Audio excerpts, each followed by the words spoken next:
Bonjour Amélie Cordonnier. Bonjour Noël. Ravie de t'accueillir à la petite librairie de Genève à Paris. Oui, exactement. Voilà. Et ravie que tu aies accepté l'invitation pour parler de ton livre Pas ce soir, ton dernier livre. En quelques mots, qui es-tu? Qui êtes-vous? Donc, je m'appelle Amélie Cordonnier. Mon métier, c'est journaliste littéraire. Et qu'est-ce que je peux dire d'autre aussi? Que j'ai 2 enfants. Alors maintenant, un exercice un peu compliqué. En quelques mots, résumez votre livre. Alors, Pas ce soir, c'est mon 3e roman. Je me suis glissée dans la tête et dans le corps d'un homme qui ne fait plus l'amour avec sa femme. Quand le roman s'ouvre, ça fait très exactement 8 mois, 2 semaines et 4 jours qu'il n'a pas touché sa femme. Pas même du bout des doigts, pas même habillé, pas même aviné, pas même par hasard. Et en fait, on vit dans la tête de cet homme qui est très malheureux. C'est un homme blessé. En fait, j'avais très envie de parler de ce qui pour moi est un grand tabou, l'abstinence conjugale. Et donc en fait je raconte l'histoire d'une femme qui ne se force plus, une femme un petit peu plus de 50 ans, elle a 53 ans comme lui, chez qui le désir s'est fait la malle. Et je raconte l'histoire de cette femme et l'histoire de ce couple à travers le regard de cet homme blessé. En fait, moi, ce qui m'intéresse, je dis toujours, c'est l'intimité de la famille, ce qui se passe dans la maison chauffée une fois qu'on a fermé la porte. Et pour mon premier roman, Tranché, qui avait paru en août 2018, ça s'appelle Tranché ER, le verbe trancher, parce que trancher, c'est décider et que les mots sont des couteaux. C'est l'histoire d'une femme qui doit prendre une décision entre partir ou rester, parce que c'est l'histoire d'un amour ravagé par les mots. Ça parle de la violence verbale dans le couple, qui, à mon sens aussi, est un grand tabou. Et en tout cas, lorsque je m'étais lancée dans l'écriture de ce roman et que je l'avais terminé en décembre 2017 et qu'il avait ensuite paru en août 2018, c'était juste avant le mouvement MeToo qui a explosé, qui a éclaté. Et d'ailleurs, j'avais été bien sûr contente de cette synchronicité, mais un petit peu étonnée de me dire que moi, j'avais voulu parler d'une violence trop longtemps tue, du verbe taire qui tue, du verbe tuer.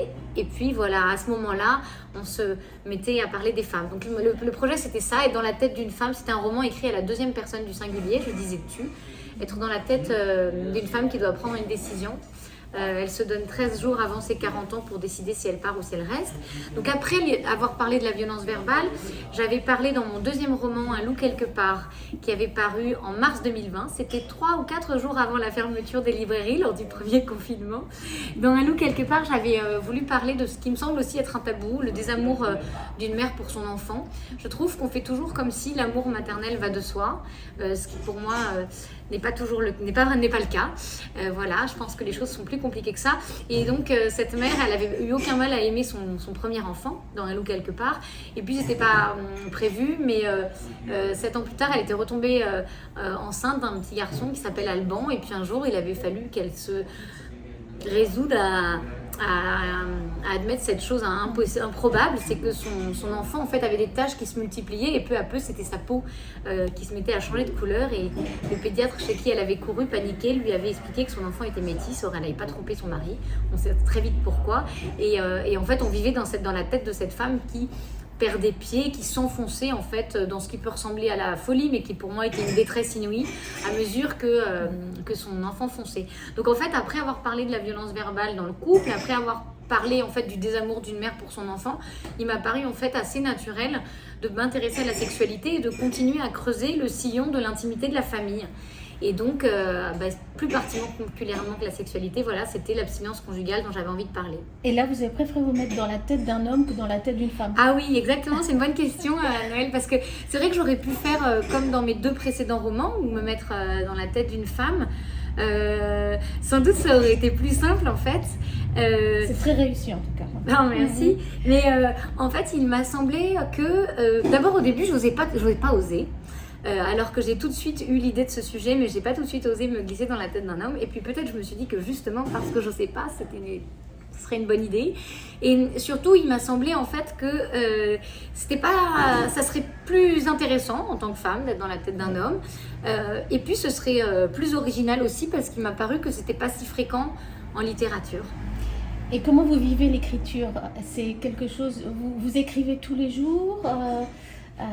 C'est vital pour vous? Est-ce que c'est une thérapie? Je sais pas. Oui, j'écris tous les jours. En fait, c'est devenu un besoin maintenant. Et c'est surtout que quand on a une histoire qui nous habite, on n'a pas le choix, on doit écrire. Et puis aussi pour que le roman avance, je pense qu'il faut travailler tous les jours. Donc oui, je travaille tous les jours. Et tous les jours, donc vous avez un rituel particulier, un horaire particulier ou c'est n'importe quoi? Alors comme j'ai un métier et des enfants, du coup j'ai des temps. Mais ma chance c'est que je dors pas beaucoup. Donc avant, je lisais surtout la nuit quand je me réveillais et maintenant j'écris. Donc voilà, ça dépend un peu des jours, mais grosso modo, entre 4h et 7h du matin ou 7h30 avant de faire les tartines des enfants, j'écris. Est-ce que vous avez eu des retours d'hommes sur ce livre? Ah oui, beaucoup en fait. Plus d'hommes que de femmes? Non, pas plus, mais en fait j'ai été surprise parce que c'est vrai c'est surtout des femmes en fait, on dit, qui lisent les romans. Et j'ai eu cette chance que beaucoup d'hommes, des journalistes d'abord, et puis ensuite lors des rencontres en librairie, beaucoup d'hommes me parlent de ce livre. Et ils vous disent quoi? Et ben ils me disent que c'est très juste. Alors ça me touche infiniment.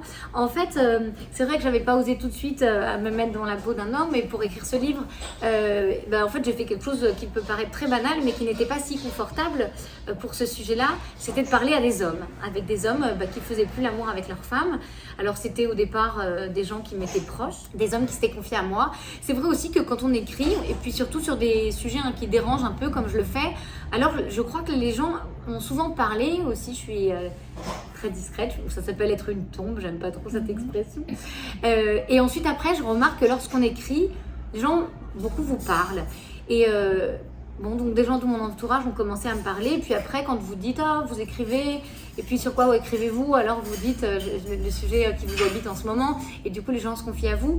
Et en fait, j'ai été très touchée en fait parce que ces hommes qui m'ont parlé, c'était pour la plupart la première fois qu'ils osaient dire à quelqu'un qu'ils ne faisaient plus l'amour avec leur femme.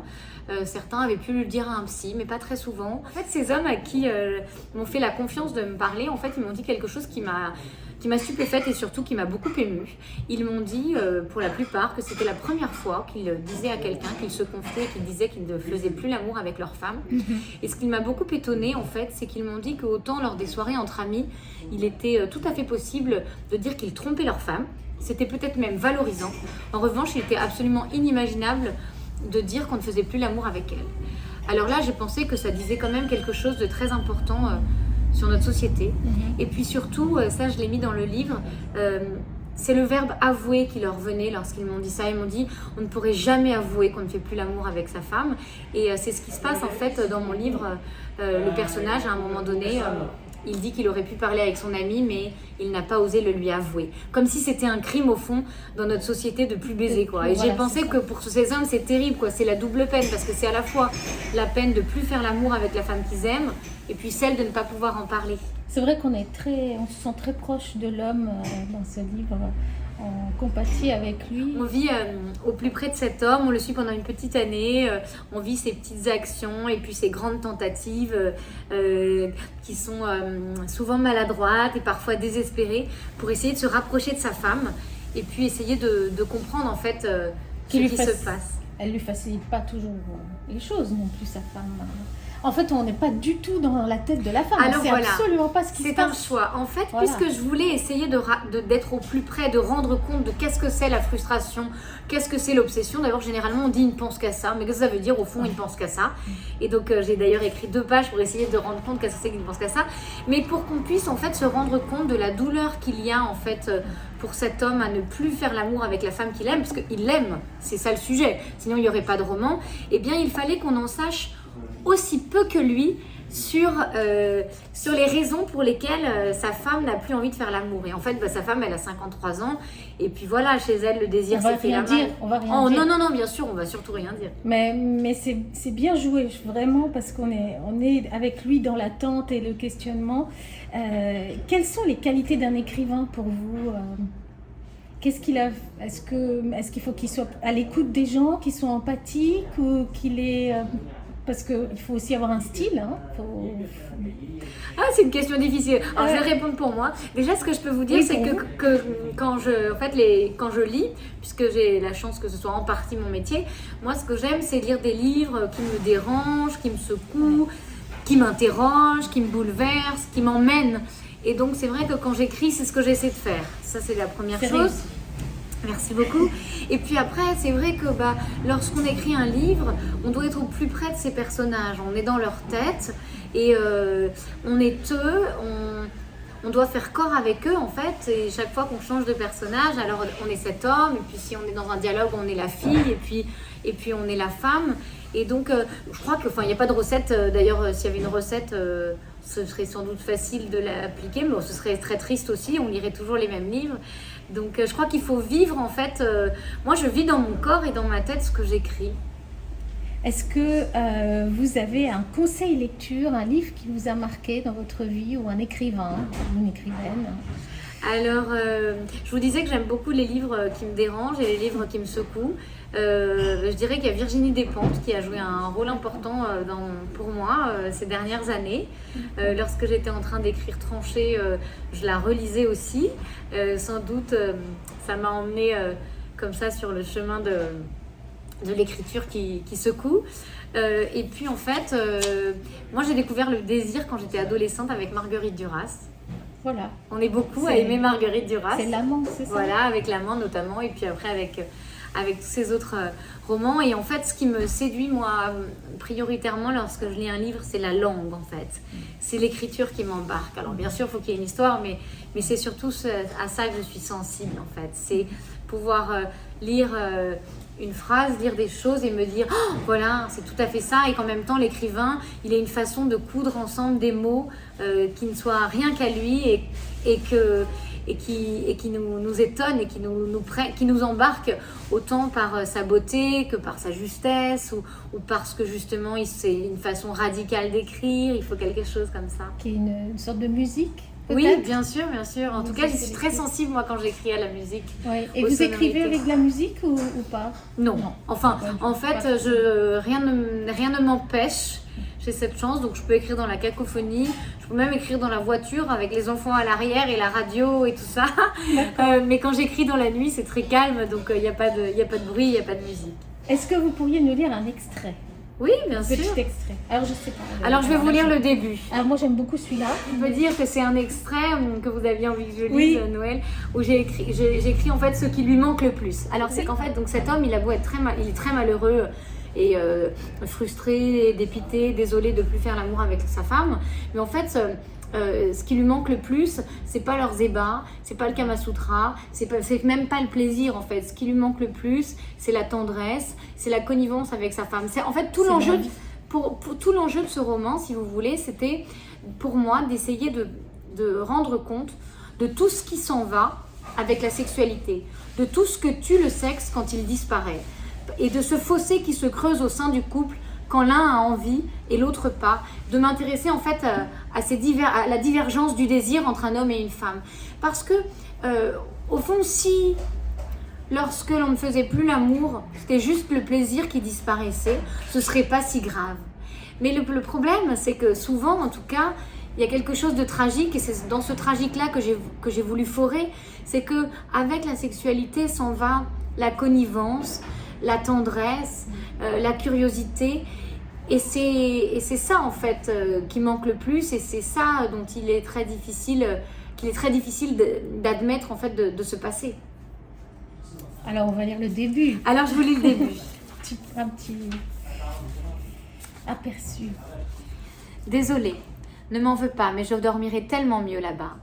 Elle a dit là-bas pour désigner la chambre de Roxane, et leurs 4 pièces a beau mesurer moins de 80 mètres carrés, il lui a semblé que c'était loin, très loin, très très loin, le bout du monde, et peut-être aussi la fin d'un monde. Ah bah d'accord, ils en sont donc arrivés là. Des mois qu'ils se couchent en décalé, des mois qu'ils la trouvent systématiquement endormie quand il la rejoint, des semaines qu'il se demandait comment elle faisait pour trouver si vite le sommeil avant de tomber sur la boîte de Donormil. C'était déjà pathétique, la triste petite misère de la conjugalité. Mais alors là c'est encore autre chose. Un sale palier franchi. Un échelon supplémentaire gravi sur l'échelle de la désespérance. Lui qui adore la montagne se représente parfaitement la mauvaise pente, bien raide, sur laquelle il se trouve désormais. Et il a beau n'avoir jamais eu le vertige de sa vie, son obliquité l'effraie. Allongé, les yeux ouverts dans le noir, il a l'impression que des milliers de kilomètres les séparent, qu'il l'a perdu, que quelque chose entre eux s'est brisé, net, qu'il ne saura pas recoller.